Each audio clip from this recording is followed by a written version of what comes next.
हर बार जल्दी आके आगे बैठता। और एक दिन ऐसा हुआ कि उन्होंने मुझे उठाया और कहा कि प्रभु तुझे मेरी तरह इस्तेमाल करेगा, जैसे मैं यूज हो रहा हूं वैसे ही प्रभु तुझे भी यूज करेगा अमृतसर में। हालेलुया।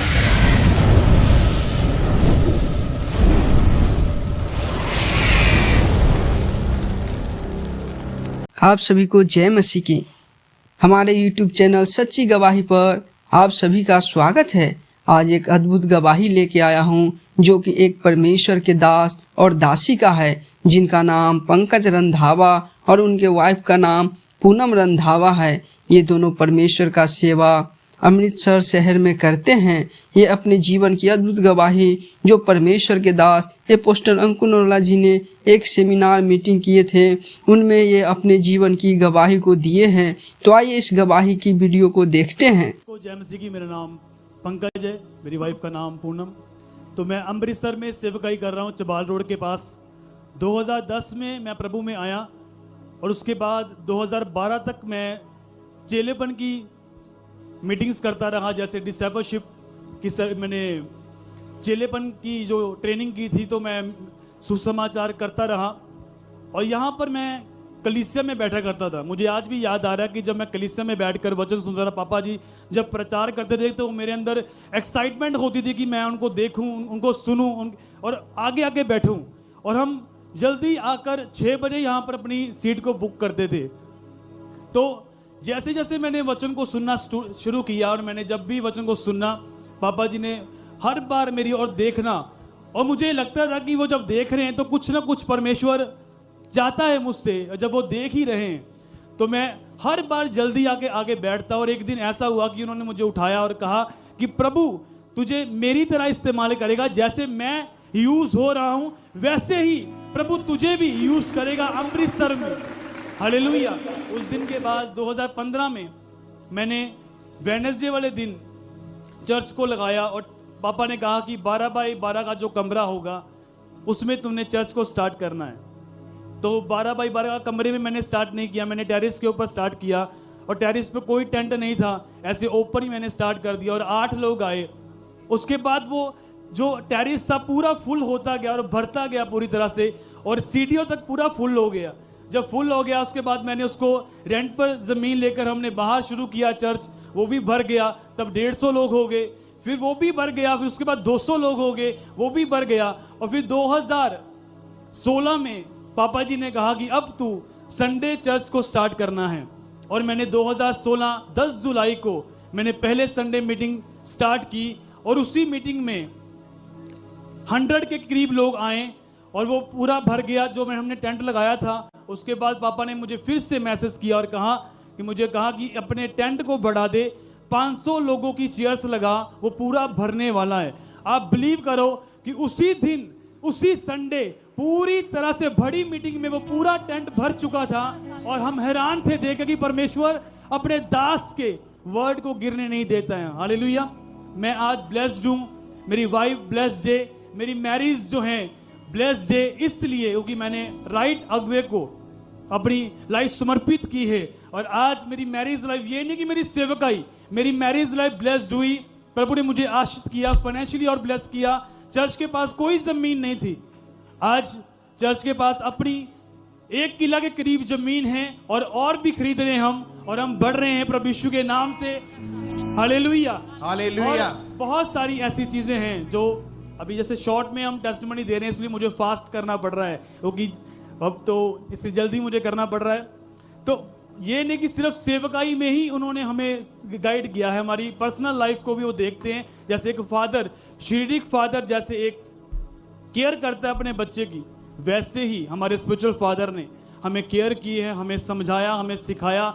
जब भी कहीं भी कुछ होना उन्होंने हमें गाइड करना, हमें बूस्ट करना, और आज तक हम बढ़ते जा रहे हैं, कभी डाउन नहीं गए और नहीं जाएंगे। यीशु मसीह के सामर्थ्य नाम में विश्वास है। हालेलुया। मेरी जो मैरिज है, मैं बताना चाहता हूँ सबसे बड़ी आपको एक बात को कि मैरिज जो मेरी ब्लेस क्यों हुई, क्योंकि उन्होंने मुझे एक बात बताई थी, कोई लव मैरिज नहीं करनी। जिस दिन पहले दिन मैं उनसे मिला था उस दिन उन्होंने बोला कोई लव मैरिज नहीं, कुछ नहीं ऐसा।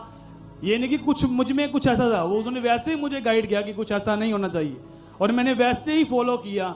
और जैसा उन्होंने गाइड किया और मेरी मैरिज जो थी उनके द्वारा, उनके वर्ड्स के द्वारा ब्लेस हुई। आज मैं ब्लेस हूँ। हमें परमेश्वर ने ब्लेस बेटा दिया इब्नेजर, उसका नाम भी पापा जी ने रखा हुआ है। मेरी मिनिस्ट्री का नाम भी पापा जी ने रखा हुआ है। सब कुछ, एवरीथिंग, सब ब्लेस्ड है हमारी सेवकाई में। हालेलुया। और अभी आपकी चर्च जो है वो लगातार कंटिन्यू ग्रो होती जा रही है। 2500 से 3000 लोग आपके जो रेगुलर मेंबर है वो तो। और अलग अलग जगह आपने बड़े बड़े क्रूसेड करके देखे, मुंबई में गए, पंजाब में बहुत बड़े बड़े क्रूसेड किए। यानी चारों दिशाओं से परमेश्वर ने आपको फलवंत किया मेंटरशिप में आने के बाद, जैसे फॉलो करना शुरू किया। आप जानते हैं जब आप लगातार परमेश्वर के अगुए के नीचे जब उस अनॉइंटिंग को आप रिस्पेक्ट करते हैं, उसको फॉलो करना शुरू करते हैं, तो जिस अनॉइंटिंग की आप रिस्पेक्ट करते हैं उसी अनॉइंटिंग को आप अट्रैक्ट करते हैं अपनी ओर। जिस तरह परमेश्वर ने इनकी लाइफ में काम किया, परमेश्वर ने अपने दास को, हमारे आत्मिक पिता को बढ़ाया है। आज जो फेथफुल है परमेश्वर के दास के साथ जुड़े हैं, तैयार हो जाओ बड़ी गवाहियों को रिसीव करने के लिए, बड़े बड़े कामों को करने के लिए, बड़ी बड़ी चर्चेस को रिसीव करने के लिए। ऊंची आवाज में जीवित परमेश्वर की प्रशंसा करते जाए, तो जीवित खुदा के नाम को महिमा दे। इस बड़ी बड़ी ब्लेसिंग के परमेश्वर का थैंक्स करें।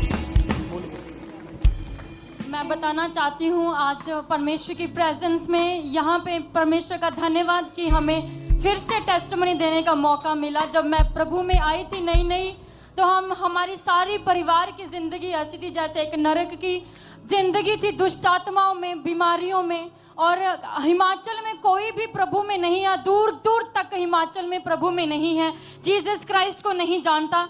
और किसी ने हमें प्रभु के बारे में बताया, यहाँ पे चर्च में आए और पहले दिन से हमने परमेश्वर के सामर्थ्य को जब देखा कि हमारी फैमिली का विश्वास उठ गया था कि इस धरती पे कोई परमेश्वर है जो हमारी भी कोई सुनने वाला है। लेकिन जब हम इस चर्च के साथ जुड़े, अपने स्पिरिचुअल फादर मदर के साथ जुड़े, लगातार उनको सुना, उनको फॉलो किया, और परमेश्वर ने हमारी फैमिली को दुष्ट आत्माओं से, कर्जों से, बीमारियों से, जो सारी फैमिली बिस्तर के बेड के ऊपर चली गई थी, जवान मेरे brother sister, toilet, bathroom, father का भी 22 साल पे वो बेड पे रहे, और पूरी फैमिली आज आशीषित है, ब्लेस्ड है। और मैंने स्वप्न में भी नहीं सोचा था, सपने में भी नहीं, एक आम सी जिंदगी जीने का सोचा था। और यहीं पे परमेश्वर ने मुझे spiritual anointed man of God के साथ वो अनुग्रह स्पिरिचुअल फादर मदर के द्वारा मेरे लाइफ में आया और प्रभु ने अपनी सेवकाई के लिए चुना। और मैं इतना बोलना चाहती हूँ कि स्पिरिचुअल फादर और मदर हमारी लाइफ के शील्ड हैं। हमें आज डर नहीं होता, हर जगह पे जाते हैं वो हमें गाइड करते हैं, स्पिरिचुअली, फिजिकली, मैरिटली, हर तरह से वो हमें गाइड करते हैं, उनके प्यार के लिए और उनके गाइडेंस के लिए, उनके ब्लेसिंग्स के लिए जो प्रभु ने उनके द्वारा दी है। मैं धन्यवाद करना चाहती हूँ आज। सब प्रशंसा करें थैंक यू जीसस, ऊंची आवाज में। जब आप सेवा करनी शुरू करते हैं तो सेवा का रिजल्ट परमेश्वर के दास अक्सर बताते हैं कि जो लोग सेवा में हैं वो परमेश्वर का अलग मसा उनके ऊपर रहता है, अलग फेवर उनके ऊपर रहता है। और आप जो लोग परमेश्वर के कामों को करें, परमेश्वर की सेवा को करें, तो बेस्ट आपका पोर्शन होगा यीशु मसीह के सामर्थ्य नाम में। आज आपकी लाइफ के चेंज होने का, एक बड़े बदलाव को देखने का दिन है यीशु मसीह के सामर्थ्य नाम में। मेरे प्रियो, आपने ये गवाही सुने कि हमारे जीवन में आत्मिक अगुआ होना कितना जरूरी है, जो हमें गाइड करे, जो हमें परमेश्वर का वचन सिखाए। जैसे पुराना नियम में परमेश्वर अपने नबी के द्वारा अपने लोगों से बातें करते थे, इस समय में भी परमेश्वर अपने दास अपोस्टल अंकुर नरोला जी को ठहराया है, जो उनके द्वारा अपने लोगों से बातें करे और उन्हें सिखाए कि हमें परमेश्वर में कैसे आत्मिक आशीषों के लिए और परमेश्वर में कैसे आगे बढ़े, परमेश्वर का सेवा कैसे करे। परमेश्वर आपको आशीष दे। इसी तरह की गवाही देखने के लिए आप हमारे YouTube चैनल सच्ची गवाही को सब्सक्राइब करें और बेल आइकन को जरूर दबाएं, ताकि हमारे आने वाले वीडियो का नोटिफिकेशन आपको मिलता रहे। फिर मिलते अगले वीडियो में, तब तक के लिए जय मसीह की।